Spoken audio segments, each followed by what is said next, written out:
Hello student, स्वागत करते हैं आपका अपने इस वीडियो में। आज हम लोग पढ़ेंगे कक्षा 10 का चैप्टर 1, जो कि वास्तविक संख्या है। पार्ट 1, वास्तविक संख्या। ठीक है। वास्तविक संख्या को पढ़ने से पहले हम लोगों ने जो कक्षा 9 में या फिर उसके पीछे वाली कक्षाओं में पढ़े हैं उसको थोड़ा रिवाइज कर लेते हैं, ताकि वास्तविक संख्या को समझने में आसानी हो। ठीक है। वास्तविक संख्या से पहले जो भी संख्याएं होती हैं, जैसे पहला नंबर प्राकृतिक संख्या। प्राकृतिक संख्या। दूसरा है पूर्ण संख्या। पूर्ण संख्या। तीसरा है पूर्णांक संख्या। पूर्णांक संख्या। चौथा, 4 नंबर में परिमेय संख्या। परिमेय संख्या। और 5वें नंबर में अपरिमेय संख्या। अपरिमेय संख्या ये। और फिर वास्तविक संख्या। ठीक है। ये हो गई संख्याएं। जब इतने संख्याओं को पढ़ लेंगे, प्राकृतिक संख्या, पूर्ण संख्या, पूर्णांक संख्या, परिमेय संख्या, अपरिमेय संख्या, उसके बाद अपना आएगा वास्तविक संख्या। ठीक है ना। संख्याओं के बारे में बहुत ज़्यादा विस्तार से बात नहीं करेंगे, क्योंकि इसका इतिहास बहुत बड़ा है। अभी जहाँ तक हम लोगों को ज़रूरी है, जो भी पिछली कक्षा में थोड़ा बहुत पढ़े हैं उसको रिवाइज कर लेते हैं। ठीक है। प्राकृतिक संख्या क्या होती है, इसकी जो परिभाषा है, तो वह संख्या जो 1 से शुरू होकर के अनंत तक जाती है उसे प्राकृतिक संख्या कहते हैं। ठीक है ना। प्राकृतिक संख्या को नेचुरल नंबर कहते हैं। ठीक है। कहाँ से शुरू होती है? 1 से शुरू होकर के 1, 2, 3, 4, 5, 6, 7, 8 डॉट डॉट करके इनफाइनाइट। ठीक है ना। कहाँ से शुरू होती है? 1 से शुरू होकर के अनंत तक जाती है। ठीक है। अच्छा, इसको और नामों से जाना जाता है, जैसे कि गिनने वाली संख्या या फिर गिनती। गिनती जो होती है उसी को प्राकृतिक संख्या कहते हैं। क्यों? क्योंकि जब हम किसी वस्तु को गिनते हैं, गिनने के लिए जब हम प्रयोग में जो लाते हैं वो प्राकृतिक संख्या होती है। ठीक है। जैसे कहीं पे किसी भी चीज़ों की संख्या की गिनती करनी हो, मान लो 10 पेन है, 10 पेन को गिनना हो, तो गिनने के लिए हम जहाँ से शुरू करेंगे, शुरू कहाँ से करेंगे? 1 से ही, क्योंकि गिनती हमेशा 1 से ही शुरू होती है। ठीक है। तो ये फिर प्राकृतिक संख्या हो जाएगी। तो गिनने के लिए जिस संख्या का हम यूज करते हैं, प्रयोग करते हैं, उसे प्राकृतिक संख्या कहते हैं। ठीक है। हर एक संख्या के बाद उससे आगे वाली संख्या जो होगी उससे एक बड़ी होगी। ठीक है ना। जैसे मान लो 1 है, यदि 1 में 1 जोड़ दें 2 हो जाएगा, 2 में 1 जोड़ दें 3 हो जाएगा। यानी हर संख्या के बाद आने वाली संख्या उससे एक बड़ी होगी। ठीक है ना। अब यहाँ पे जैसे कुछ चीज़ें ऐसी होती हैं, जैसे कोई पूछे कि 1 को 1 ही क्यों कहा जाता है, 2 को 2 ही क्यों कहा जाता है, 3 को 3 क्यों कहा जाता है। तो कुछ ऐसी चीज़ें होती हैं जिसको हम लोग मान लेते हैं। ठीक है ना। सिद्ध नहीं कर सकते हैं, मान लेते हैं। जिसको हम लोग सिद्ध नहीं कर सकते उसको अभिग्रहित कहते हैं। क्या कहते हैं? अभिग्रहित। अभिग्रहित, जिसको सिद्ध नहीं किया जा सकता उसे अभिग्रहित कहते हैं। ठीक है। तो एक को एक ही कहना है, मान मान लिए हैं, सिद्ध नहीं कर सकते। ठीक है ना। तो कुछ ऐसी चीजें भी होती हैं जिनको सिद्ध नहीं किया जा सकता। ठीक है। आगे फिर इसके बाद आती है पूर्ण संख्या। ठीक है। प्राकृतिक संख्या के बाद पूर्ण संख्या। पूर्ण संख्या क्या होती है? जैसे ये हो गई, 1 से शुरू हुई अनंत तक गई। पूर्ण संख्या क्या होगी? ये, इसमें यदि हम जीरो को जोड़ दें, 1 से शुरू हुई है, यदि ये जीरो इसमें जोड़ दें तो जीरो से शुरू हो और अनंत तक जाए, तो ऐसी संख्या को पूर्ण संख्या कहते हैं। ठीक है ना। जीरो हो गया, 1, 2, 3, 4, 5, 6, 7 डॉट डॉट करके अनंत तक। ठीक है ना। जब इसमें जीरो, प्राकृतिक संख्या में जीरो को शामिल कर दिए तो वो पूर्ण संख्या बन गई, ठीक है ना। जीरो की आवश्यकता क्यों पड़ी?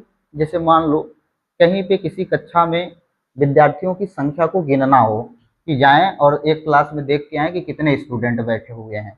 जब कोई विद्यार्थी गया देखने के लिए कि उस क्लास में कितने विद्यार्थी हैं, तो देखा उसमें एक भी विद्यार्थी नहीं थे। वापिस आकर के उसको ये बताना पड़ा कि भाई उसमें कितने विद्यार्थी थे। वो तो ऐसे बोल नहीं सकता। यदि गणित की भाषा में बात करें तो ऐसे तो बोल नहीं सकते हो कि कुछ नहीं थे, कोई नहीं था, ठीक है ना। तो यदि उसको नंबर में हमको बताना पड़े, संख्याओं में बताना पड़े, तो हमें एक संख्या की जरूरत पड़ी। तो ऐसी कौन सी संख्या है? तो फिर उस संख्या का नाम हुआ शून्य, यानी कि जीरो। उस क्लास में कितने विद्यार्थी हैं? जीरो। तो हमें इस प्रकार से जीरो की आवश्यकता पड़ी। तो प्राकृतिक संख्या में यदि हम जीरो को जोड़ दें यानी शामिल कर दें तो फिर वो पूर्ण संख्या बन गई, ठीक है ना। पूर्ण संख्या को होल नंबर कहते हैं, ठीक है। इसके बाद आता है पूर्णांक संख्या, इंग्लिश में इसको इंटीजर नंबर कहते हैं, ठीक है। पूर्णांक संख्या, तो पूर्णांक संख्या क्या होती है? अब एक से शुरू हुई अनंत तक गया, जीरो से शुरू हुआ अनंत तक गया, ठीक है। फिर हमें पूर्णांक संख्याओं की आवश्यकता पड़ी। तो ऐसी कौन सी संख्या थी कि जो कि इन संख्याओं में यदि उनको भी शामिल कर दिया जाए तो पूर्णांक संख्या बन जाए, ठीक है। तो कौन सी संख्याएं हो जाएंगी और इसकी आवश्यकता क्यों पड़ी? जैसे मान लो अभी तो ये जीरो से शुरू है, जीरो, एक, दो, तीन, चार, पाँच, डॉट डॉट करके अनंत तक, इस प्रकार से संख्याएं हैं, ठीक है। जीरो से ये तो अभी पूर्ण संख्या है। इसमें कुछ संख्याओं को शामिल करें, जैसे माइनस वाली संख्याएं। तो माइनस वाली संख्याओं को शामिल करने की आवश्यकता क्यों पड़ी? ठीक है। जैसे मान लो हमें पैसों की आवश्यकता है, ठीक है। कुछ भी रुपए ले लें, मान लेते हैं कि 100 रुपए, 100 रुपए की आवश्यकता है हमको, और हमारे पास पैसे भी नहीं हैं। तो पैसे नहीं है, आवश्यकता भी है, पैसे चाहिए ही, हर हाल में चाहिए। तो फिर क्या करेंगे? 100 रुपए की व्यवस्था करेंगे, 100 रुपए का जुगाड़ बनाएंगे, कहीं से उसको क्या करेंगे? उधार मांगेंगे। क्या करेंगे? उधार मांगेंगे, यानी कि कर्जा लेंगे। उधार का मतलब क्या होता है? कर्ज लेना, ऋण लेना। और ऋण मतलब होता है माइनस, यानी कि हमारे पास 100 रुपए तो हो गए, लेकिन कैसे हुए, कहाँ से आए? वो किसी के द्वारा दिए गए हैं, तो हमको तो फ्री में देगा नहीं। तो क्या करेगा? वो माइनस बना के देगा कि हम आपको 100 रुपए दे रहे हैं, कर्ज के रूप में दे रहे हैं। तो जब हमें माइनस की आवश्यकता पड़ी ये बताने के लिए कि हमारे पास पैसे तो हैं, लेकिन कैसे पैसे हैं? माइनस के पैसे हैं, ऋण के पैसे हैं, उधार के पैसे हैं।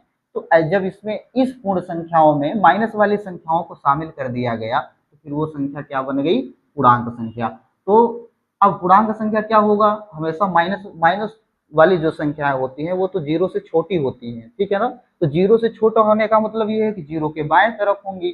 तो ये -1, -2, -3 ऐसे करके अनंत तक जाएंगे, ठीक है ना। हमेशा जीरो के दाईं तरफ धनात्मक संख्याएं, जीरो के बाईं तरफ ऋणात्मक संख्याएं, ठीक बीच में जीरो होगा। जीरो ना तो धनात्मक होता है और ना ही ऋणात्मक होता है।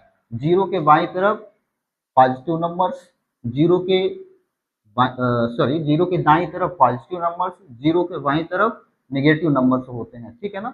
धनात्मक पूर्णांक, ऋणात्मक पूर्णांक और ये जीरो, ठीक है ना। तो इस प्रकार की जो संख्याएं बनी वो पूर्णांक संख्याएं होती हैं, ठीक है ना। इसके बाद आता है परिमेय संख्या। परिमेय संख्या, परिमेय संख्या की भी आवश्यकता पड़ी। कैसे आवश्यकता पड़ी? इसका क्या उपयोग था? जैसे मान लो हमारे पास कुछ रुपए हैं या फिर कोई वस्तु है, कुछ भी है, उसको हमें दो चार लोगों में बांटना हुआ। बांटने के लिए जब हम क्या करें, बांटते हैं तो क्या करते हैं? जैसे मान लो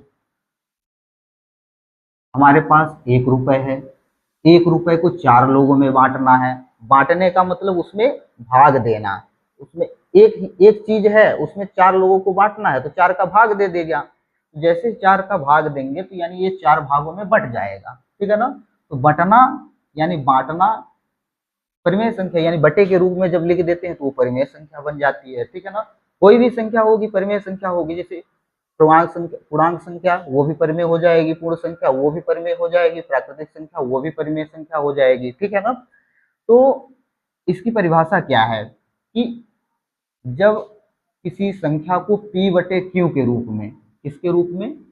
p/q के रूप में लिख सकते हैं या फिर व्यक्त कर सकते हैं तो ऐसी संख्या को परिमेय संख्या कहते हैं। लेकिन इसमें एक शर्त भी है। वो शर्त क्या है कि जो क्यू है, ये जो क्यू है वो जीरो के बराबर नहीं होना चाहिए, या तो जीरो से बड़ी संख्याएं होनी चाहिए या तो माइनस की संख्याएं होनी चाहिए, लेकिन एग्जैक्ट में जीरो नहीं होना चाहिए। क्यू की जो वैल्यू है वो जीरो नहीं होनी चाहिए, ठीक है ना। ये हुआ पी बटे क्यू के रूप में। पी की वैल्यू कुछ भी हो चल जाएगा, क्यू की वैल्यू जीरो बस नहीं होनी चाहिए। जीरो के अलावा और कोई भी संख्या होगी तो फिर वो परिमेय संख्या बन जाएगी। जैसे मान लो उदाहरण में हम लिख दे 3/2, ठीक है। पी की वैल्यू 3, क्यू की वैल्यू 2, पी बराबर 3, क्यू बराबर 2।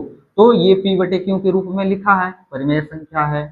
-4/5, ये भी परिमेय संख्या है, क्योंकि अब देखो क्यू की वैल्यू तो जीरो है नहीं, 5 है, तो फिर इस प्रकार की जो संख्याएं होंगी वो परिमेय संख्या। अच्छा, जीरो भी जो होता है वो भी परिमेय संख्या ही होती है। जीरो भी परिमेय संख्या होती है। जीरो के बटे में एक लिख सकते हैं, ठीक है ना। किसी भी संख्या के बटे में यदि कुछ भी नहीं है तो उसके बटे में एक हमेशा होता है, ये जरूर ध्यान रखना, ठीक है ना। बहुत इंपॉर्टेंट इंपॉर्टेंट चीज है। किसी भी संख्या के बटे में यदि कुछ नहीं है तो उसके बटे में एक होता ही है हमेशा, ठीक है ना। तो ये हो गया, ठीक, 0/1।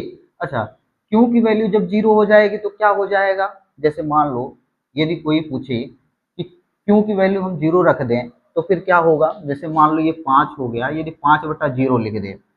हम लोगों ने पिछली कक्षाओं में नियम पढ़ रहे होंगे कि जब किसी संख्या में जीरो का भाग देते हैं, क्या करते हैं, जब किसी संख्या में जीरो का भाग देते हैं तो वो संख्या अनंत बन जाती है। क्या बन जाएगी, अनंत। जब किसी संख्या में जीरो का भाग देंगे तो वो संख्या अनंत बन जाती है। अनंत कोई संख्या होती नहीं है, इसकी कोई सीमा नहीं है। जिसकी कोई सीमा नहीं है उसको अनंत कह देते हैं, इनफाइनाइट। इसको क्या कहेंगे, इनफाइनाइट। इनफाइनाइट की वैल्यू क्या है, कुछ भी नहीं है, ठीक है। जिसकी काउंटिंग करते करते थक जाएं उसकी उसको क्या कहते हैं, अनंत, ठीक है ना। जैसे ऐसे बढ़ते जाएंगे, गिनती क्या कहीं कहीं पे खत्म होती है, कहीं भी खत्म नहीं होती है। ऐसे पढ़ते जाएंगे, 1 2 3 4 100 1000 200 2000 करोड़ मिलियन में जाएगा। ऐसे इस प्रकार से फिर लास्ट में इनफाइनाइट। इनफाइनाइट क्या है, काउंटिंग करते करते थक गए तो बता दिए कि अनंत है, जिसकी कोई सीमा ही नहीं है, जिसकी हम गिनती नहीं कर सकते हैं। तो इस प्रकार से ये अनंत बन गया। तो किसी संख्या में जीरो का भाग देने पर वह अनंत बन जाता है, ठीक है, कोई दिक्कत। और दूसरा नियम है कि यदि जीरो में किसी संख्या का भाग दें तो वो जीरो ही रहता है, ठीक है ना। तो इस प्रकार से ये हो गया, ठीक। तो ये भी परिमेय संख्या, इस प्रकार की भी जो संख्याएं हैं वो भी परिमेय संख्या। इसके बाद आता है अपरिमेय संख्या, इरेशनल नंबर, ठीक है ना। परिमेय संख्या को रेशनल नंबर कहते हैं, अपरिमेय संख्या को इरेशनल नंबर। तो अपरिमेय संख्या क्या होती है, अपरिमेय संख्या क्या होती है, परिमेय संख्या तो हो गई। परिमेय संख्या में ये तीनों नंबर्स कवर हो गए, प्राकृतिक, पूर्ण और पूर्णांक, ये सब कवर हो गए, परिमेय संख्या हो गई। अब जो बच गए हैं तो बचे क्या हैं, कुछ तो बचा होगा। ऐसी भी तो संख्याएं होंगी जो अपरिमेय संख्या होगी। तो अपरिमेय संख्या किसे कहते हैं, ठीक है। तो अभी हम लोगों ने परिमेय संख्या की परिभाषा क्या सीखी कि वह संख्या जिसे p बटे q के रूप में लिख सकते हैं उसे परिमेय संख्या कहते हैं, जहां q बराबर 0 नहीं होता। उसी का डायरेक्ट अपोजिट, उल्टा, अपरिमेय संख्या, वह संख्या जिसे हम p बटे q के रूप में नहीं लिख सकते हैं उसे अपरिमेय संख्या कहते हैं। तो ऐसी कौन सी संख्या है कि जिसे हम p बटा q के रूप में नहीं लिख सकते। तो p बटे q के रूप में कौन सी संख्या हो जाएगी, तो अंडर रूट वाली जितनी संख्याएं होती हैं। कौन सी संख्याएं, अंडर रूट वाली। तो अंडर रूट वाली जितनी भी संख्याएं होंगी वो सारी संख्याएं अपरिमेय संख्या होती है। जैसे अंडर रूट मतलब √2, √3, √4। तो क्या 4 अपरिमेय संख्या है, यहाँ पे तो मामला फंसता है। √4, देखो रूट का मतलब ये होता है कि वर्गमूल। जब हम √4 यानी कि √4 का वर्गमूल करेंगे, इस प्रकार से देखो, √4 जब इसका वर्गमूल करेंगे तो फाइनली ये इस प्रकार से आ जाएगा, 2 आ जाएगा। कक्षा 8 में वर्गमूल पढ़े रहे होंगे, तो वर्गमूल निकालते हैं तो √4 का वर्गमूल 2 आ जाएगा। तो 2 तो परिमेय संख्या है क्योंकि 2/1 हम ऐसे लिख सकते हैं। अभी हमने बताया कि किसी भी संख्या के बटे में यदि कुछ भी नहीं है तो उसके बटे में 1 होता है, तो 2/1 हो गया, तो ये तो परिमेय संख्या बन गई। तो जब ये परिमेय संख्या बन गई तो इसका मतलब √4 भी परिमेय संख्या होगी, ठीक है ना।